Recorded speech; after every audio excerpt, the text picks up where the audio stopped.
हम लोग बौद्ध धर्म पढ़ रहे थे। हम लोग क्या पढ़ रहे थे? बौद्ध धर्म। बौद्ध धर्म में हमने संघ का चर्चा किया था ना, संघ का। तो संघ में बौद्ध धर्म का तीन रत्न क्या है? बौद्ध धर्म का तीन रत्न क्या है? बुद्ध, धम्म और संघ। बुद्ध, धम्म और संघ। तो संघ में प्रवेश करने के लिए हमने आपको बताया था कि 15 वर्ष न्यूनतम आयु होना जरूरी है। 15 वर्ष न्यूनतम आयु संघ में प्रवेश करने के लिए बहुत जरूरी है। देखिए, संघ की जब भी बैठक होती थी तब न्यूनतम सदस्य संख्या 20 होना चाहिए था। 20 होना चाहिए। अगर 20 मेंबर होते थे संघ में तभी बैठक होता था। इसको थोड़ा सा आप लोग ध्यान रखिएगा।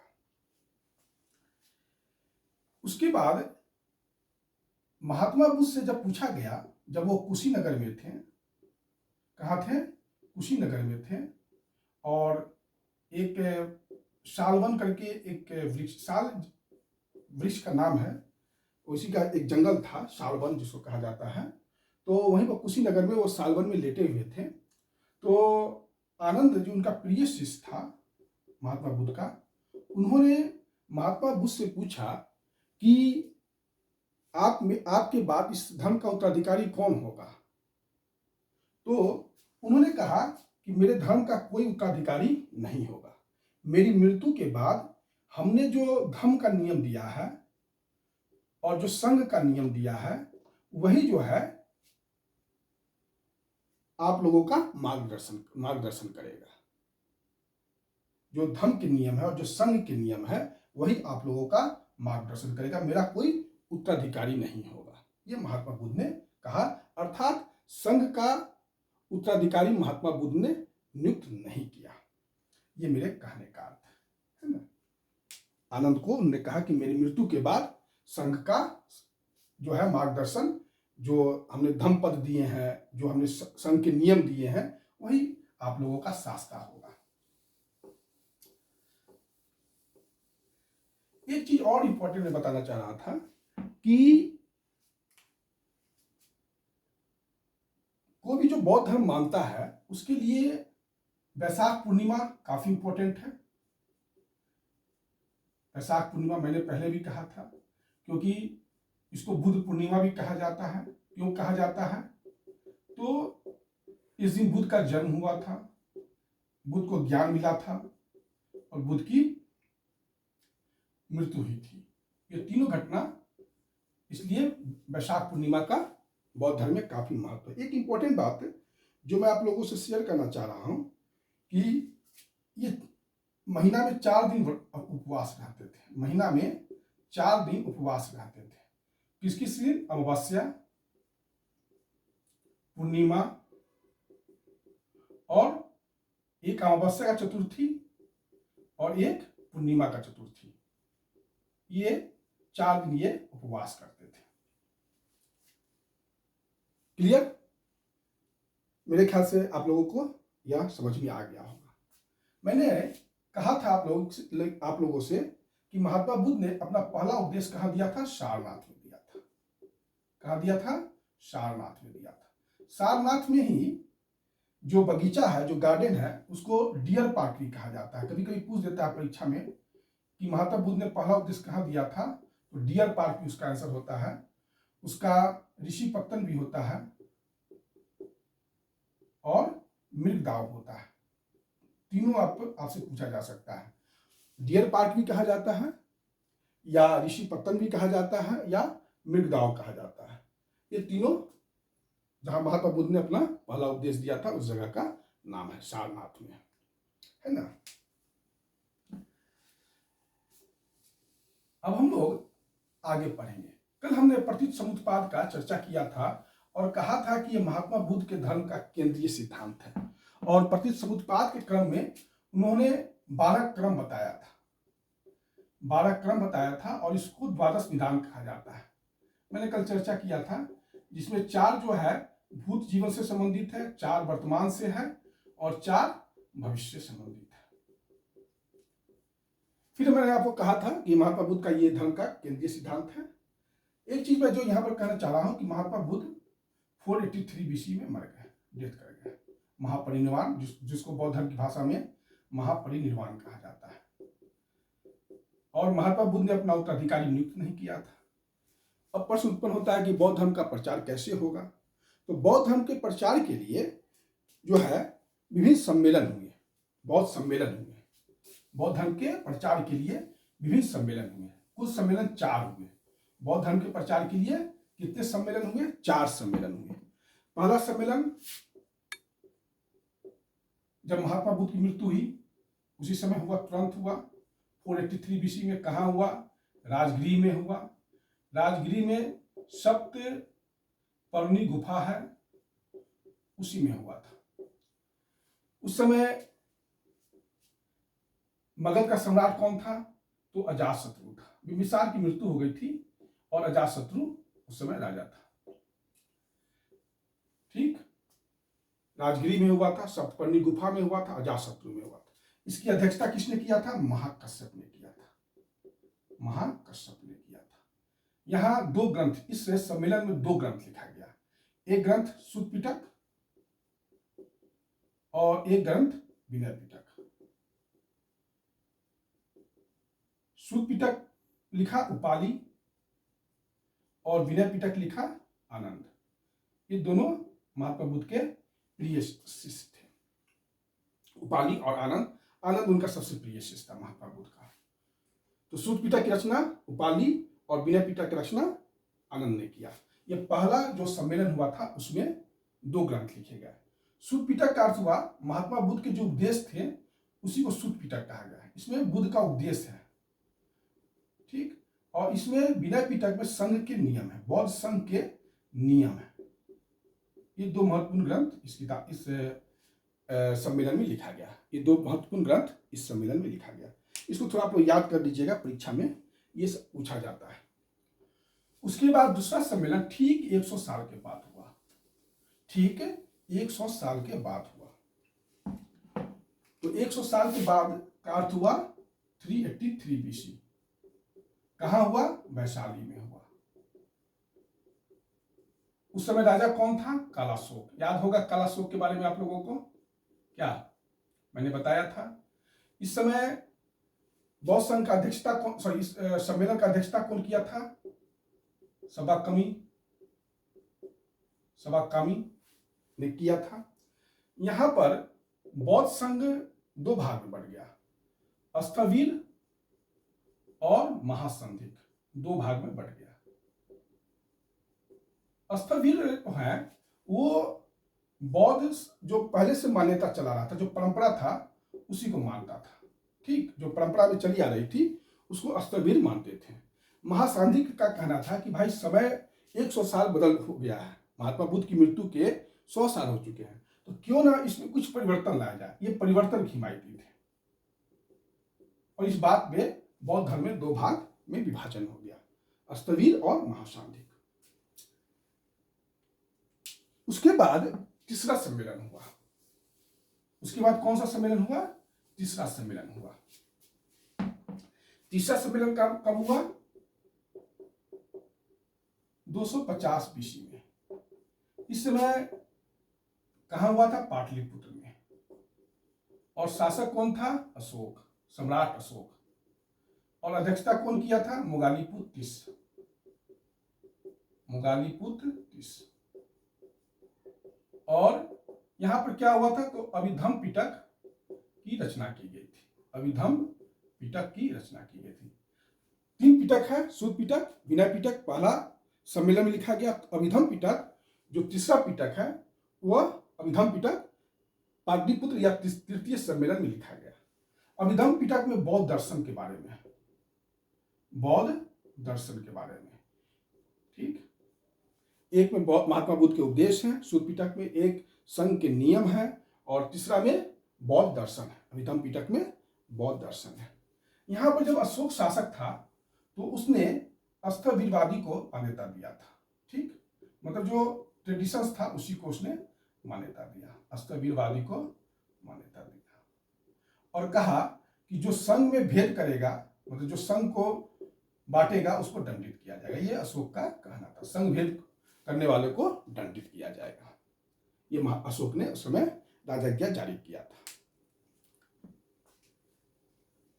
तीसरा के बाद चतुर्थ सम्मेलन होगा, तृतीय के बाद चतुर्थ सम्मेलन होगा। चतुर्थ सम्मेलन 72 AD में होता है। कहाँ होता है? कुंडलवन। कुंडलवन कहाँ है? कश्मीर। उस समय कौन राजा था? कनिष्क। इस समय अध्यक्षता कौन किया था? वसुमित्र। और उपाध्यक्ष कौन थे? अश्वघोष। ये दो लोग, वसुमित्र अध्यक्ष थे और अश्वघोष उपाध्यक्ष थे। इस समय क्या हुआ? इस समय बौद्ध धर्म दो भाग में बट गया, महायान और हीनयान। महायान और हीनयान में बट गया। दूसरा सम्मेलन में ही बौद्ध धर्म दो भाग में बट गया था, अस्थविरवादी और महाशांति। जो अस्थविरवादी थे वही हीनयान, एक तरह से हीनयान में बदल गए, और जो महासांधिक थे वही महायान में इस समय आके बदल गए। ये महायान जो है, महायान क्योंकि हीनयान पहले का ही परंपरा के थे, जो ट्रेडिशंस का था वही था। ये महायान जो धर्म है ये आंध्र प्रदेश में सबसे पहले शुरू हुआ। कहाँ शुरू हुआ? आंध्र प्रदेश में। और फर्स्ट सेंचुरी एडी में, पहली शताब्दी एडी में यह आंध्र प्रदेश में शुरू हुआ। और ये महायान धर्म को प्रणेता कौन थे? नागार्जुन। ये नागार्जुन थे। अब हम लोग महायान और हीनयान के बारे में पढ़ेंगे। सबसे पहले हम लोग हीनयान के बारे में पढ़ेंगे, फिर हम लोग महायान के बारे में पढ़ेंगे। ये सब याद कर लीजिएगा, परीक्षा में पूछा ही जाएगा। यहां से प्रश्न आते ही आते हैं, हर परीक्षा में आते हैं, है ना। अब देखिए हीनयान। देखिए हीनयान का अर्थ है छोटा जहाज। अगर इसको संधि विच्छेद कीजिएगा, हीन माने छोटा और जहाज माने, यान माने जहाज। ये छोटा जहाज है। और महायान क्या है? बड़ा जहाज है। देखिए हीनयान का यहां पर बहुत ज्यादा हम डेप्थ में नहीं ले जाएंगे। बहुत दर्शन पढ़ाने नहीं आए, लेकिन परीक्षा में कुछ बौद्ध धर्म के जो उप संप्रदाय हैं उससे क्वेश्चन आता है, और खासकर आईएएस में जरूर आता है। काफी गुड प्रश्न पूछ लिए जाते हैं कभी कभी, और स्टेट कमीशन में उप संप्रदाय से काफी क्वेश्चन आते हैं कि ये कौन सा धर्म से जुड़ा हुआ है। तो उसको ध्यान में रखते हुए जितना सरल और संक्षिप्त बताया जा सकता है वो मैं आपको बता रहा हूं। ध्यान से सुनिएगा, एक दो बार वीडियो सुनिएगा तो खुद याद हो जाएगा। हीनयान। हीनयान का जो उप संप्रदाय है, हीनयान का उप संप्रदाय है वो है वैभाषिक, पहला। दूसरा सौत्रांतिक, अस्थविरवादी का मैंने चर्चा किया था, सर्वास्तिवादी,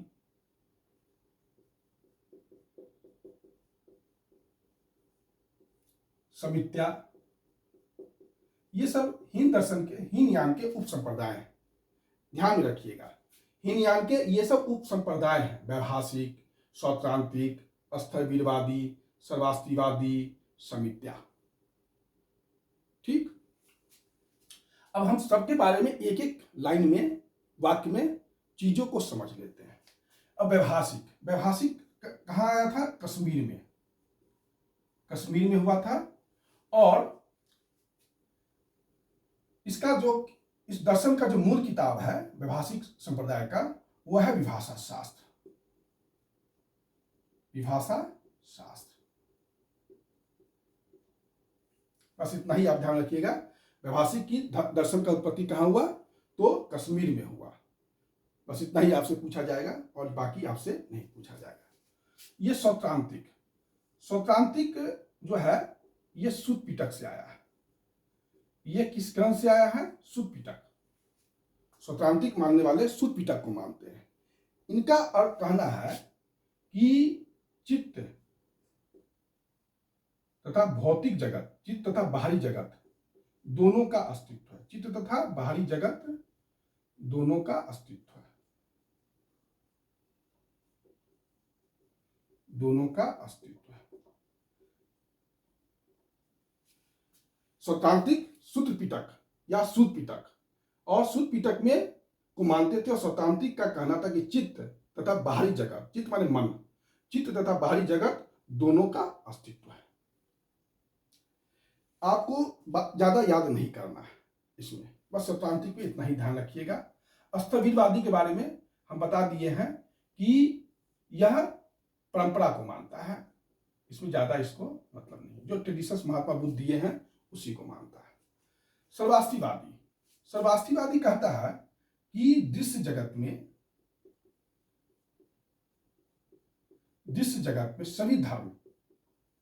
सभी धर्म क्षणिक है। बस इतना ही याद रखिएगा, ज्यादा कुछ भी याद रखने का नहीं जरूरत है। सर्वास्तिवादी का कहना है कि दृश्य जगत में सभी धर्म क्षणिक है, जो आपको दिखाई पड़ रहा है वो सब क्षणिक है। क्षणिकवाद जो अब मैंने बताया था आपको ध्यान में होगा, है ना। समित्या, अब देखिए समित्या, बौद्ध धर्म आत्मा को नहीं मानता है, लेकिन यहां आकर वह आत्मा को मानने लगता है। हीनयान में ही समित्या एक ऐसा उपसंप्रदाय है जो आत्मा को मानता है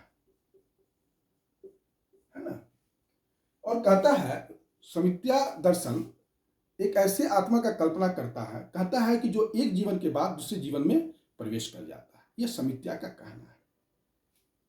आपसे बहुत ज्यादा नहीं पूछेगा डेप्थ में, मेरे ख्याल से बहुत पूछेगा तो वैभाषिक धर्म दर्शन किसका देन है, स्वतांत्रिक किसका देन है, स्थविरवादी किसका देन है, सर्वास्तिवादी किसका देन है, समित्या किसका देन है, ये सब आपसे पूछेगा क्वेश्चन।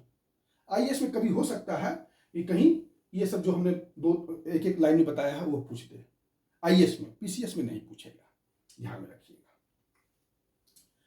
है ना। यह हो गया हीनयान। हीनयान जो है वो महात्मा बुद्ध के जो पशु वाले जितने भी जो चिन्ह बताए हैं वो उसको मानता है। प्रतीक चिन्ह जो पशु का है, जैसे आपका जंग का हाथी मैंने बताया था, है ना, यौवन का सांड बताया था, गृह त्याग का घोड़ा बताया था, और गृह त्याग का घोड़ा बताया था, और समृद्धि का शेर बताया था। ये सब जो है मैंने आपको 4 प्रतीक चिन्ह बताया था। ये पशु वाले जितने प्रतीक चिन्ह है हीनयान मानते हैं इसको। यह हो गया आपका हीनयान। हीनयान से जो भी सवाल पूछे जाएंगे वह जितना मैंने पढ़ाया उसी के अंदर से पूछे जाएंगे। आप लोग न किताब पढ़िएगा न कॉपी पढ़िएगा, जितना मैं क्लास में पढ़ा रहा हूं उसको याद करते जाइए, उसको बैठ के लिख लीजिए, 1-2 बार लिख लीजिएगा, याद आ जाएगा। आईएएस का क्वेश्चन हो, पीसीएस का क्वेश्चन हो, मैं बहुत ही सिंपल ढंग में बेस्ट तरीका से आपको बौद्ध दर्शन के बारे में जो जरूरत है वो बता रहा हूं। हीनयान के बाद है महायान। हीनयान के बाद क्या है? महायान।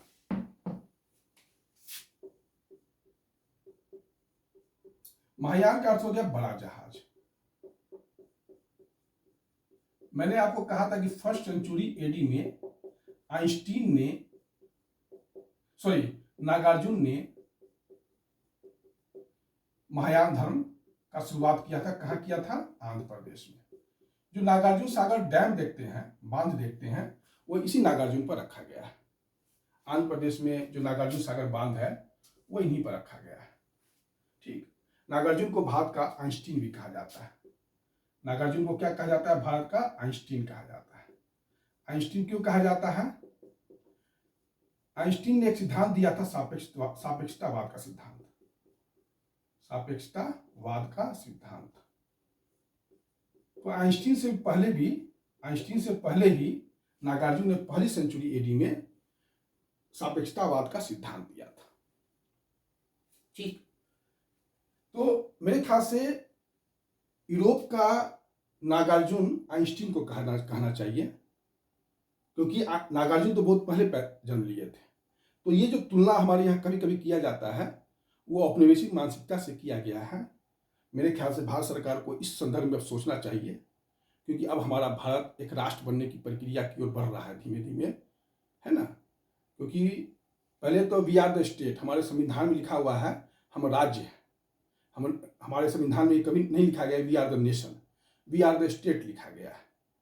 ठीक, अब ये सब थोड़ा सा 60-70 साल हो गए हैं देश को आज़ादी हुए, 70 साल से ऊपर हो गए हैं, तो अब देश की आज़ाद 60-70 साल हुए, अब स्टेट नहीं लिखना चाहिए, अब नेशन की भावना देश में आना चाहिए और ये सब सुधार किया जा सकता है। इससे कोई मौलिक, इतिहास के मौलिक हितों पर कोई कुठाराघात नहीं हो जाएगा। अगर भारत सरकार ये सब चीज़ करती है तो ज़्यादा अच्छा चीज़ है। खैर, मेरा विषय वस्तु यह नहीं है, मेरा जो विषय वस्तु यह है कि जो पाठ्यक्रम है वो मैं पढ़ाऊँ, है ना। आप लोग यही याद रखिएगा कि भारत का आइंस्टीन नागार्जुन को कहा जाता है। यह मेरा मौलिक विचार है, जो गुरु होने के नाते चूंकि मैं पढ़ाता हूँ तो आप लोगों से, आप लोग मेरे छात्र हैं तो शेयर कर सकता हूँ, मेरा मौलिक अधिकार है आप लोगों से जो दिल की बात है या मन की बात है कहने का। अब यह है महायान के जो उप संप्रदाय हैं उसको देख लीजिए। महायान के उप संप्रदाय, अच्छा, महायान हीनयान में जो अंतर है वो भी थोड़ा सा ऐसे सब, आत्मा को ये लोग मानते हैं, आत्मा को ये लोग मानते हैं। बौद्ध धर्म में मैंने कहा था कि आत्मा को नहीं मानने वाले महात्मा बुद्ध पहले व्यक्ति थे और ये बहुत बड़ा क्रांतिकारी कदम था। लेकिन मैंने हीनयान में जब पढ़ाया तो समित्या में यह मान लिया गया कि आत्मा है और एक जीवन से दूसरे जीवन में प्रवेश करती है ना। लेकिन महायान में आत्मा को मान ही लिया गया, ईश्वर को भी मान लिया गया, भक्ति को मान लिया गया, मूर्ति पूजा को मान लिया गया। वहां जो है प्रतीक चिन्ह की पूजा होती थी। हीनयान में क्या होता था, जितने भी प्रतीक थे उसी का पूजा होता था, लेकिन यहां मूर्ति पूजा शुरू हो गया। आत्मा, ईश्वर, भक्ति, हीनयान में जो भी ग्रंथ लिखे गए वो पाली भाषा में लिखे गए और हीनयान में जो भी ग्रंथ लिखे गए वो संस्कृत भाषा में लिखे गए। ये हीनयान और महायान में वैश्विक अंतर भी है। अब महायान के उप संप्रदाय हम लोग देखें, महायान के उप संप्रदाय देखें।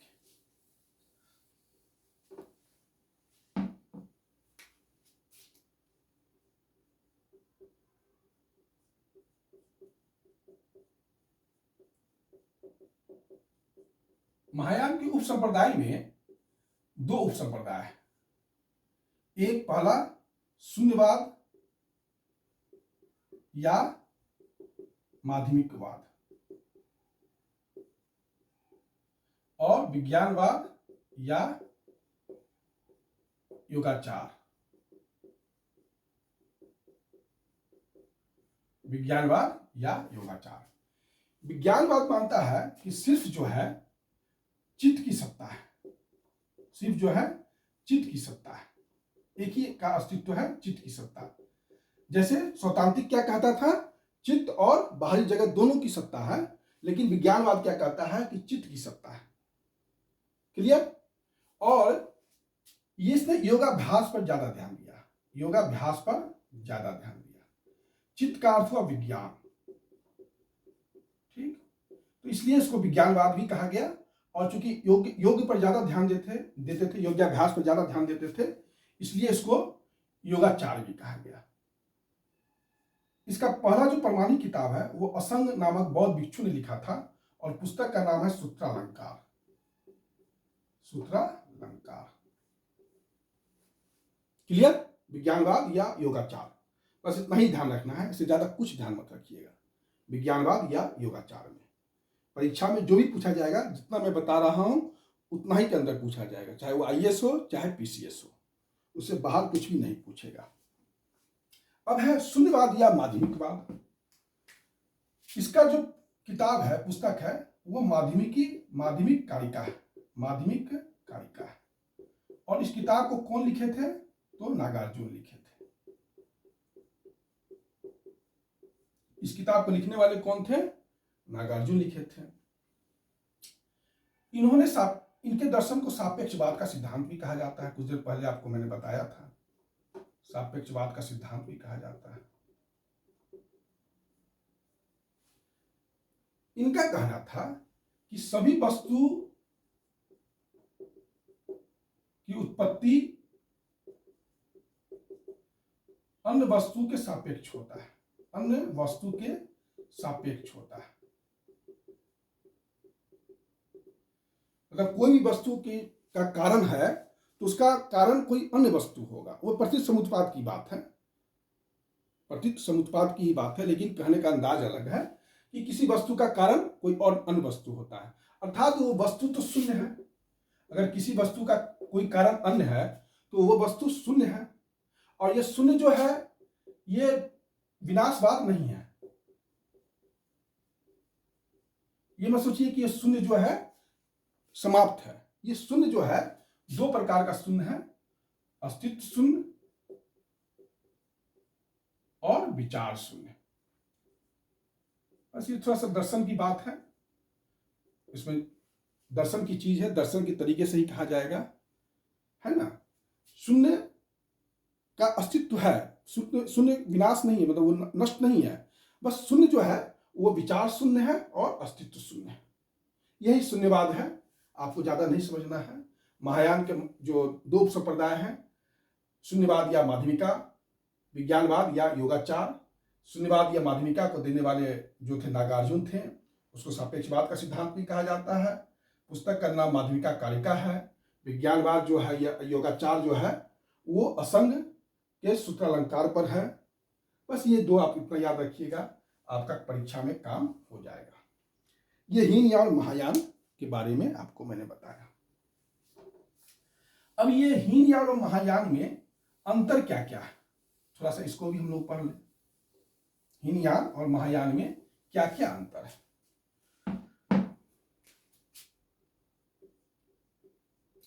हीनयान और महायान में क्या क्या अंतर है।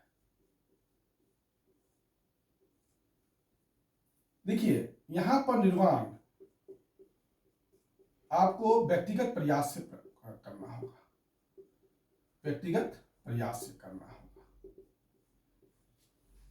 देखिए, हीनयान में एक बहुत बड़ा कथन है, आत्मदीपो भव, आत्मदीपो भव, अपना दीपक आप खुद बनिए।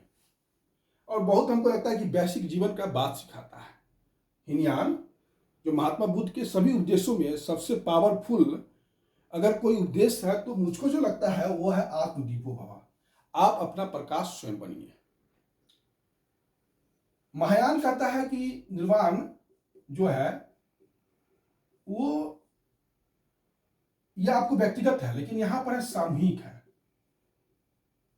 सामूहिक है। और एक ऐसा है जो बोधिसत्व है, वो आपको निर्वाण दिलाएगा या ज्ञान दिलाएगा। बोधिसत्व जो है अपना निर्वाण इसलिए रोकता है, विलंबित करता है, क्योंकि उसको हर लोगों का कल्याण करना है, हर लोगों का कल्याण करना है। देखिए, महायान जो नाम पड़ा है उसका अर्थ यही है कि एक ऐसा जहाज जिस पर सभी बैठ सकते हैं और वो जाके आपको मोक्ष दिला देगा।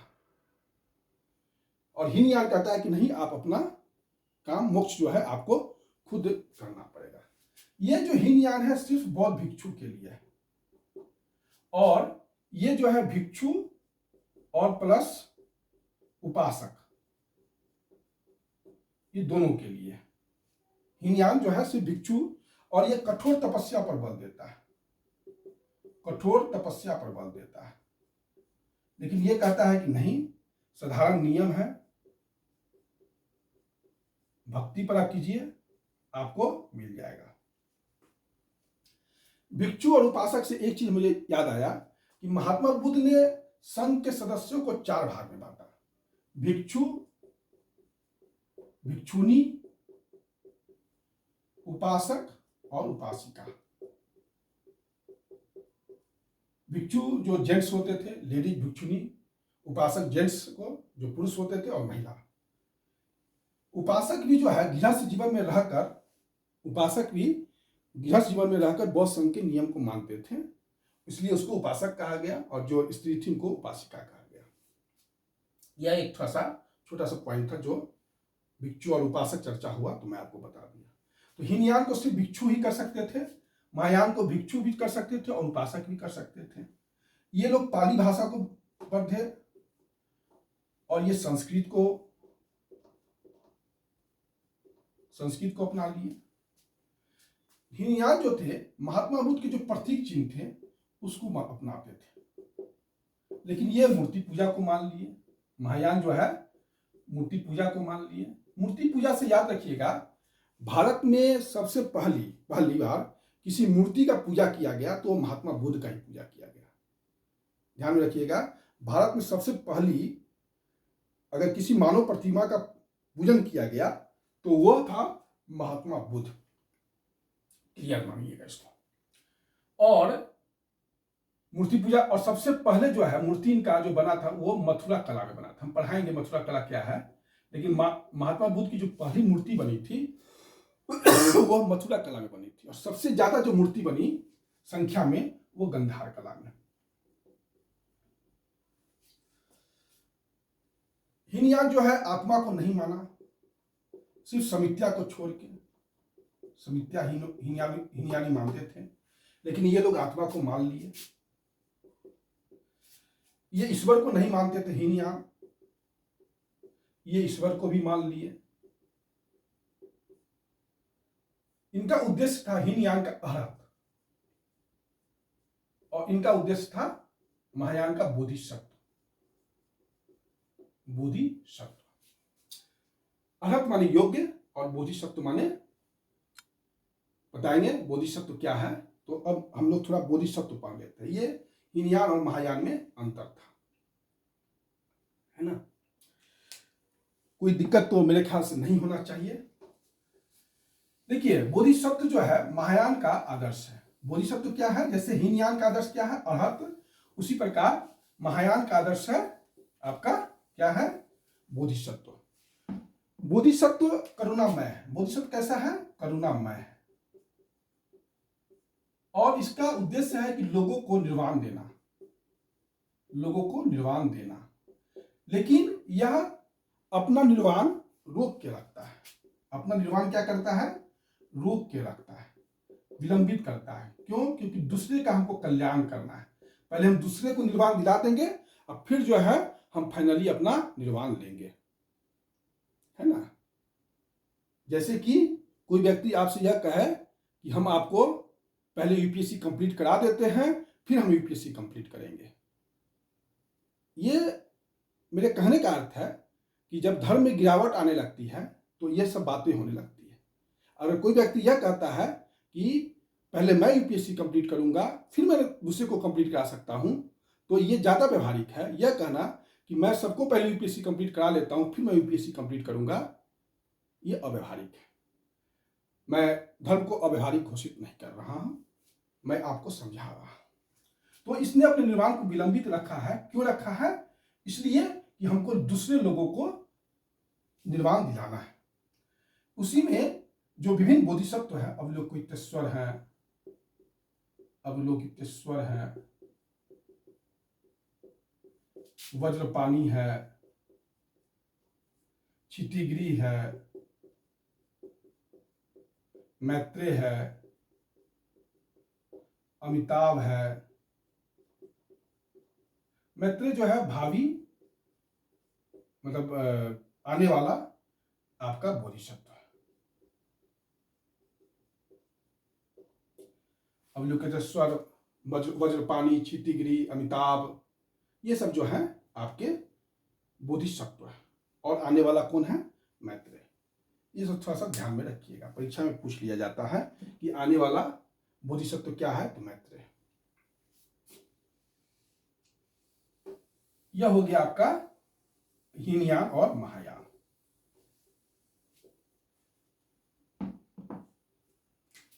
आठवीं सदी तक आते आते और मुसलमान आक्रमण लगभग 712 एडी में हो गया है भारत पर, और 1206 एडी में दिल्ली सल्तनत की स्थापना होती है। दिल्ली सल्तनत की स्थापना होती है। इसी 8वीं सदी में वज्रयान बंगाल में, वज्रयान या सहजयान बंगाल में आया, और इसमें तंत्र मंत्र, जादू टोना, पंचमकार, ये सब जो है शुरू हो गया। पंचमकार में होता है मत्स्य, मध्य, मांस, मैथुन, ये सब जो है पंचमकार में है। एक और है ध्यान में नहीं है। तो ये सब कार्य जो है यहां पर शुरू हो गया।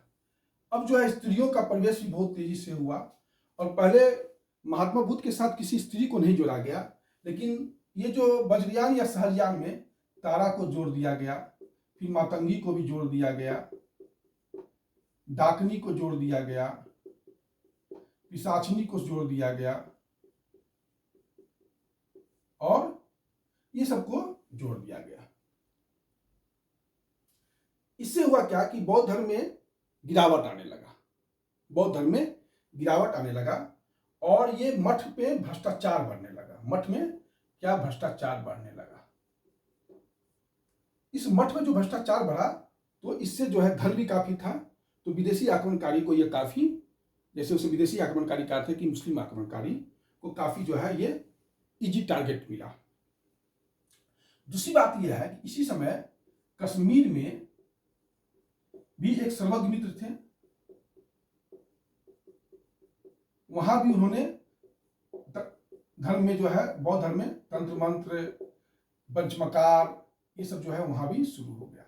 कहने का अर्थ कि बौद्ध धर्म में जो है नैतिक पतन शुरू होने लगा।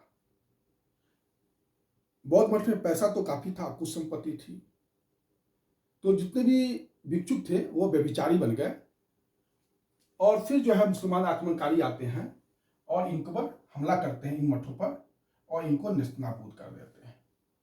हम आगे पढ़ेंगे, लेकिन अभी हमारा वो विषय वस्तु नहीं है। अभी हमारा विषय वस्तु बस इतना ही है कि बंगाल में वज्रयान या सहजयान और सर्वज्ञ मित्र ने कश्मीर में जो है तंत्र मंत्र और जादू टोना बौद्ध धर्म में प्रवेश कराया। यह हमारा कहने का अर्थ था। इसमें योगिनी भी होगा, तारा, मातंगी, डाकनी, योगिनी, पिशाचनी, ये सब आएगा। मदिरा, पंचमकार में मदिरा भी आएगा। मत्स्य, मध्य, मांस, मैथुन, मदिरा, पंचमकार 5 हो गया। भारत से बौद्ध धर्म 12वीं शताब्दी तक आते आते लगभग समाप्त हो गया। भारत से बौद्ध धर्म लगभग 12वीं शताब्दी तक आते आते समाप्त हो गया। भारत में देखा जाए तो 1 करोड़ से कुछ लोग होंगे भारत में बौद्ध धर्म को मानने वाले। विश्व में 54 करोड़ बौद्ध धर्म को मानने वाले हैं। विश्व में लगभग 54 करोड़ 54 करोड़ बौद्ध धर्म को मानने वाले हैं। 40 करोड़ चीन में लोग हैं, 40 करोड़ चीन में है, और बाकी 14 करोड़ जो है उसमें मैक्सिमम दक्षिण पूर्व एशिया में, भारत में, और फिर कहीं चीन, मतलब कहीं कम संख्या में सब जगह मिल जाएंगे। 1-2 तो हर जगह मिलते हैं, लेकिन मैक्सिमम 40 करोड़ चीन में है। चीन ने इस धर्म का व्यापार ही कर डाला। मैं बहुत डेप्थ में नहीं पढ़ाऊंगा, आप लोग जब इंटरनेशनल पॉलिटिक्स पढ़ेंगे तो आप लोग इस चीज को समझिएगा कि चीन ने बौद्ध धर्म का किस प्रकार से इस्तेमाल किया, जब इंटरनेशनल पॉलिटिक्स आप लोग पढ़ेंगे। बस यहां पर मैं आपको एक नोटिस दे देता हूं कि आप जब इंटरनेशनल पॉलिटिक्स पढ़े तो इसको इस आईना से भी देखें आप लोग। तो 40 करोड़ चीन में इसको है, 14 करोड़ बाकी लोग हैं। अब है हीनयान और महायान, किन किन देशों में है, कभी कभी परीक्षा में पूछ लिया जाता है, तो इसको याद करना बड़ा टफ है कि कौन देश में हीनयान है और कौन देश में महायान है। तो मैंने इसका एक संक्षिप्त फॉर्मूला निकाला, और मुझको लगता है कि यह फॉर्मूला कारगर रहता है यह याद करने से कि किस देश में हीनयान है और किस देश में महायान है। आप भारत का एक नक्शा इमेजिन कीजिए, और वो नक्शा अरुणाचल प्रदेश को आप ध्यान में रख लीजिए। क्या कीजिए, भारत के उत्तर पूर्व में अरुणाचल प्रदेश जहां पर है उसको जगह याद कर दीजिए, और अरुणाचल प्रदेश का जो ऊपरी हिस्सा है, जो बॉर्डर होगा, उसके ऊपर जो भी देश है वो महायान है। ठीक, समझने में कोई दिक्कत? और अरुणाचल प्रदेश के नीचे जो भी देश है वो हीनयान है। मतलब विश्व में कहां हीनयान है और कहां महायान है, इसको देश को याद करने से अच्छा है कि अरुणाचल प्रदेश को दिमाग में रखिए, और अरुणाचल प्रदेश के ऊपर कोई देश है तो वो महायान है, और अरुणाचल प्रदेश के नीचे अगर कोई देश है जैसे श्रीलंका है तो वो नेचुरल है कि हीनयान होगा, बर्मा है तो हीनयान होगा, अगर वो चीन है तो महायान होगा, मंगोलिया है तो महायान होगा, जापान है तो महायान होगा। इसका सिंपल तरीका याद करने का यही है। तिब्बत है तो महायान होगा, चीन है तो महायान होगा। ये सिंपल तरीका है। यह याद करने से अच्छा है कि आप कौन देश कहाँ पर महायान है, हीनयान है। चीन, अरुणाचल प्रदेश को दिमाग में लाइए, अरुणाचल प्रदेश के ऊपर महायान, अरुणाचल प्रदेश के नीचे हीनयान। क्लियर? यह हुआ हीनयान और महायान का। आज इतना ही। फिर नेक्स्ट डे हम लोग महात्मा बुद्ध का जो भी बुद्ध के बारे में जो कुछ पार्ट बच गया है वो मैं आपको पढ़ाऊंगा। आप लोग डेली का काम डेली कीजिए, याद कीजिए, अन्यत्र कुछ भी मत पढ़िए किताब कॉपी में। अगर आपको कोई भी दिक्कत हो रहा है तो कमेंट बॉक्स में जाइए, कमेंट कीजिए, वो मेरा मार्गदर्शन करेगा। आपको कोई भी जरूरत पड़ेगा वो मैं आपको पूर्ति करूंगा। धन्यवाद।